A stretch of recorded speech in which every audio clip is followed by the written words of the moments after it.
Well, let's look further at that breaking news, with Andy Burnham having been blocked from standing as a candidate for an upcoming parliamentary by-election in Gorton and Denton by Labour's ruling body. As a directly elected mayor, Mr Burnham had to get approval from Labour's National Executive Committee after he applied to be a candidate on Saturday. Some NEC members were concerned about an expensive mayoral election to replace Andy Burnham, and allies of the Prime Minister, Sir Keir Starmer, feared that he could mount a leadership challenge should he return to Westminster. Well, before that decision was made, the Home Secretary Shabana Mahmood said this. Andy has said in his own words that Keir is the best person to be the Prime Minister, and he's made it very clear in his letter what his motivation is for wanting to come into Parliament. I do believe Andy Burnham because I take him at his word. I've never had any reason not to take him at his word. I trust him. As I say, we work very closely together, and I am going to take what he says at face value because I know I can do that with Andy. That was Shabana Mahmood speaking earlier on the Laura Koonsberg programme. Let's speak to Emma Burnell. She's editor of Labour List. Emma, had you seen this coming? Yes, I think it was more than 50-50 that the decision would go this way. I think there were many people counselling that might be a mistake. There were other people saying the opposite. But I think, given the makeup of the committee and some of the attitudes that we'd seen being reported in the last couple of days, I think that it did seem that this was the way it was going to go. What problems, though, does this result cause for the Prime Minister and the Labour Party generally? Well, there's like an ironclad rule in the Labour Party that if you make a ruling that is intended to benefit your faction, it almost always redounds on you. It almost always goes against you in ways that you just hadn't envisaged. And I think that may be the case here. Andy Burnham might not be the individual who is vested with the leadership speculation, but that's not going to quell leadership speculation. And I'm afraid that in attempting to do so, it just looks more like Keir Starmer is weak. Emma, you probably need a drink. So Yes, I'm going to let you grab a glass of water. Stay with us, though, and we'll fold you back into the conversation in a minute, because also joining us is Megan Kenyon, political correspondent for The New Statesman. I hope you don't have a frog in your throat, Megan. I'm relying on you.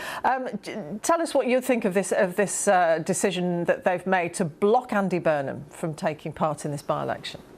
Yeah, I mean, as Emma said, it kind of wasn't that surprising. I think as soon as the by-election had been announced, there was speculation, one, that Andy Burnham would put himself forward, but also that if he chose to do so, he would be blocked. I think, obviously, as I just said, wasn't a surprising decision, but I think there will be several consequences for the Prime Minister after this. Obviously, yesterday had several members of his own cabinet saying that Andy Burnham shouldn't be blocked. Lucy Powell and Ed Miliband both saying things along those lines. Angela Rayner, former Deputy Prime Minister, today saying something similar, and Sadiq Khan, the Mayor of London. So, and it's not just them. There's MPs within the party who I think will see this as the wrong decision. But I guess the logic being put forward by that NEC officers group was that Labour didn't want to have to fight a by-election for the Manchester mayoralty and run the risk of Reform winning there, having control over policing in Manchester, because obviously that role includes police and crime commissioner. So, yeah. You mentioned, just to back up a second, you said there could be several consequences now for the Prime Minister. Spell those out for us. Well, I think this doesn't shut down leadership speculation. It's not just Andy Burnham who has been rumoured to be considering posing a challenge to the Prime Minister. I mean, one person who, and as he sort of flagged yesterday, has been subject to a lot of briefings is Wes Streeting. I think he, in his comments about Andy Burnham yesterday, was quite strategic. He said, it was a decision for the party, not the cabinet. but then said that all of the anonymous briefings that Andy Burnham had been subjected to in the past few days were disgraceful. And obviously, last week we saw reports in the Times, allies of Keir Starmer kind of saying that he should sack Wes Streeting because of sort of repeated moments where he's kind of stuck his head above the parapet. But I think this won't shut down those sort of conversations, and there's definitely movement within the parliamentary Labour Party, and this could just galvanise it. Let's bring Emma Burnell from Labour List back in. I mean, you've been listening to what Megan says. I mean, to what extent does this leave, in your view, the Prime Minister weakened within his own party? I think it does, because a strong leader accepts a challenge and takes on all comers. By saying I don't want this thorn in my side in the Labour benches, it doesn't stop leadership speculation. As Megan has said, there are plenty of other people that people are speculating about. What it does say is I cannot stand up to this speculation. I think that's a real problem. I think Starmer would have looked stronger if he'd said, we're a united team and we're better with all of our talents on these benches. The other problem, of course, is that Labour are going to fight a by-election one way or another. That is going to happen. And, while there was absolutely no guarantee that had Burnham been selected as the candidate, he would have won, he is popular in Manchester. He did outstrip the Labour Party when it came to the vote for his mayoralty. He did better than the average. So if Labour loses that by-election, again, anything could happen. Labour could have a great candidate and they could fight a great campaign. But the national polls are painful at the moment for the Labour Party. That 13,000 majority currently held, if that's overturned, I just think that is a moment of pure crisis for the Starmer leadership. Whereas if that had been overturned with Andy Burnham in post, that might have actually been a better result than them losing it with any other candidate. Let me just share with you both this extra information that we've got from Chris Mason, our political editor. He says that the Prime Minister was among those who had a vote at this morning's meeting to determine whether Andy Burnham could stand in this by-election, and Sir Keir Starmer, Chris Mason is telling us, voted to block him standing. Prime Minister's allies say that Burnham is doing a very good job as the mayor, and a mayoral by-election could cost the party hundreds of thousands of pounds, the cost to the country of millions of pounds during a cost of living crisis, and they feared a divisive campaign.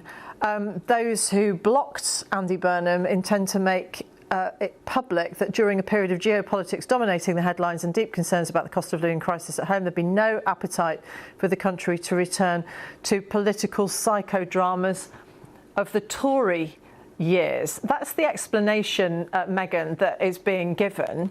To what extent will that satisfy everyone in the Labour Party? Yeah, I'm not sure. I guess, as Emma said, the Labour Party is still going to have to fight a by-election in the next few months. And I don't think that will bring, the fact that they won't have to fight one in Manchester will bring an end to the psychodrama. I mean, figures like Zia Youssef from Reform and Zach Polanski from the Greens are already being rumoured to be planning to run in those seats. I mean, nothing has been confirmed yet, but I think people will probably look on this as it's not really to do with wider circumstances and more to do with the Prime Minister's own circumstances. I could very much see Labour MPs coming to those conclusions. A little bit more from Chris Mason, saying that he's been told that it was 8-1 in favour of blocking Andy Burnham, and that the Home Secretary, Shabana Mahmood, who is the chair of this committee, abstained. I mean, she didn't need to cast a deciding vote. The Deputy Leader, Lucy Powell, apparently voted to allow him to stand. I mean, this tells us something about the relationship, doesn't it, Emma, between Lucy Powell and Keir Starmer? I think it's less about the relationship with Lucy Power and Keir Starmer, which, I mean, started badly, seemed to be getting better in recent weeks. And Lucy, up until yesterday, whilst saying that she thought that Andy should be able to run, also said that she felt like this was a time to get behind Keir Starmer. She was riding both horses there, and that a choice has been forced upon her in this meeting is more coming from Starmer's side than hers. How she responds to that, we've yet to see. And Megan, just a final thought from you. How does the Prime Minister move forward and put to bed any ideas that leadership is up for a challenge? I think that would be quite difficult because, it already seems as though the speculation is kind of, it's already there. It's quite difficult to sort of shut that down. I think all he can hope for is sort of the May elections, which I think a lot of people within the Labour Party have pointed out to me as being a make or break moment, aren't quite as bad as polling currently suggests they could be. I think if this by-election goes badly, that May deadline may move forward. OK, there's a lot to keep across then, and this decision today has certainly raised a lot more questions that will need to be answered.